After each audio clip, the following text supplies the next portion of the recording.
Assalamualaikum warahmatullahi wabarakatuh. Perkenalkan, nama saya Muhammad Apes Albab. Izin untuk mempresentasikan terkait analisis sentimen penggunaan kendaraan listrik terhadap lingkungan di Indonesia dengan pendekatan machine learning. Polusi udara merupakan permasalahan utama lingkungan karena berdampak pada kesehatan. Sektor transportasi menyumbang 27% polusi udara menurut Climate Transparency Report pada tahun 2020. Angka ini tentunya tidak bisa dianggap remeh, sehingga diharapkan penelitian ini dapat memberikan pengaruh yang positif bagi pemerintah dalam menangani masalah ini. Berdasarkan grafik di samping, jumlah kendaraan bermotor tiap tahunnya kian mengalami peningkatan. Hal ini akan menghasilkan partikel seperti PM2,5 dan PM10 yang memiliki dampak serius bagi kesehatan. Dalam jangka panjang, memburuknya polusi udara dikhawatirkan dapat menghambat pencapaian target Indonesia Emas 2045 terkait dengan kesehatan. Kendaraan listrik bertenaga baterai dianggap sebagai teknologi yang ramah lingkungan dan dapat meningkatkan keamanan pasokan energi. Namun, di sisi lain, bahan dasar pembuatan listrik di Indonesia masih menggunakan batu bara. Penggunaan batu bara yang berlebihan akan menimbulkan kekhawatiran terutama mengenai emisi gas rumah kaca yang akan berdampak buruk bagi kesehatan dan lingkungan karena menimbulkan polusi. Penelitian terdahulu pada poin kedua, yakni tentang analisis sentimen terkait kendaraan listrik di Indonesia menggunakan metode SPM.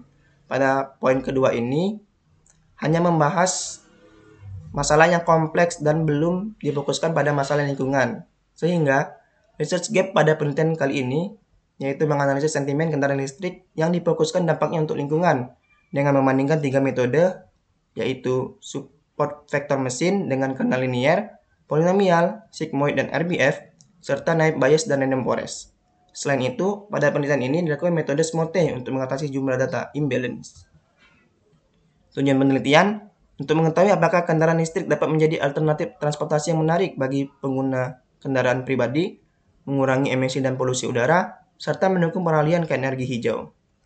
Manfaatnya, dasar pengambilan keputusan bagi masyarakat untuk membeli mobil listrik, memberikan gambaran dan masukan bagi pemerintah khususnya Bappenas, dan membuka wawasan penting bagi industri kendaraan listrik dalam mengembangkan kebijakan yang mendukung penggunaan energi hijau.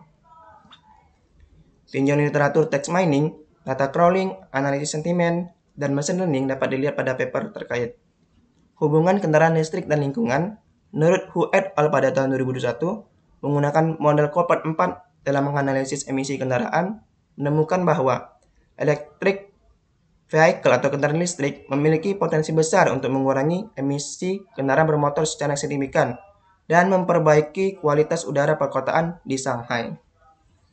Metode yang digunakan, yang pertama crawling data, diambil dari Twitter atau X pada rentang Januari 2023 sampai Mei 2024. Yang kedua, menghilangkan data-data yang tidak sesuai dengan konteks dan karakter tertentu.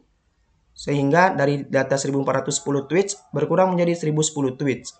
Yang ketiga, melabeling menjadi positif, negatif, dan netral. Namun, untuk sentimen positif dan negatif perlu difokuskan sehingga setelah tahap pre-processing, sentimen netral dihilangkan. Yang keempat, scaffolding, dan sampai yang terakhir, evaluasi. Evaluasi model yang digunakan yaitu composition matrix, akurasi, presisi, recall, dan F1 score. Pada cleaning yang dihasilkan yaitu menghilangkan mention, tanda tanya, tanda baca, hashtag, dan link. Sedangkan pada scaffolding mengganti huruf kapital menjadi huruf non-kapital. Pada labeling positif dikodekan menjadi 2, labeling netral dikodekan menjadi 1, dan labeling negatif dikodekan menjadi 0.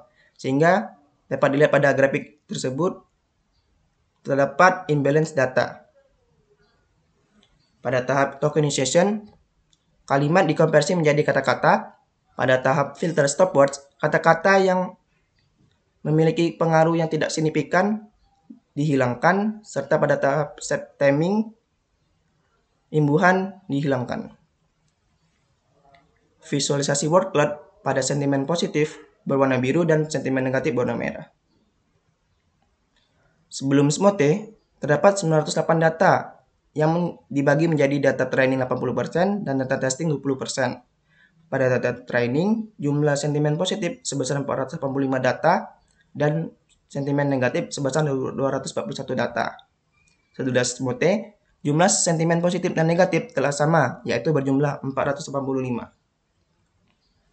Pada confirmation matrix model type bias merupakan model dengan prediksi data sentimen yang lebih baik dibandingkan kelima model lainnya. Karena hanya 29 data yang terprediksi salah, yaitu baik berupa false negatif maupun false positif. Oleh karena itu, berdasarkan model type bias, hasil prediksi data sentimen positif berjumlah 114 atau 62,64% dan sentimen negatif berjumlah 68 atau 37,36% dari total keseluruhan data testing. Pada model bias, ukuran evaluasi akurasi, presisi, recall, dan F1 score memiliki nilai yang lebih besar dibandingkan kelima model lainnya, sehingga model bias merupakan model terbaik untuk penelitian ini. Sentimen positif mengenai efisiensi mobil listrik terhadap lingkungan sebesar 62,64% tergolong tinggi jika dibandingkan sentimen negatif. Pada penelitian Al-Hari et al., analisis sentimen terkait kendaraan listrik menggunakan metode SPM memperoleh 79% sentimen positif dan sisanya sentimen negatif dari total 1.502 opini. Kesimpulannya, dalam mengurangi polusi dari kendaraan berbahan bakar bensin, pemerintah dapat mendukung penggunaan kendaraan listrik, baik berupa kendaraan pribadi maupun kendaraan umum. Namun, mengingat bahan bakar utama kendaraan listrik masih dihasilkan dari batu bara, pemerintah diharapkan dapat mendorong penggunaan sumber energi terbarukan, seperti tenaga surya. Selain itu, dalam penelitian selanjutnya diharapkan dapat menggunakan data yang lebih banyak, sehingga dapat dilakukan dengan membandingkan metode deep learning seperti metode CNN atau LSTM. Mungkin sekian presentasi dari kami. Wassalamualaikum warahmatullahi wabarakatuh.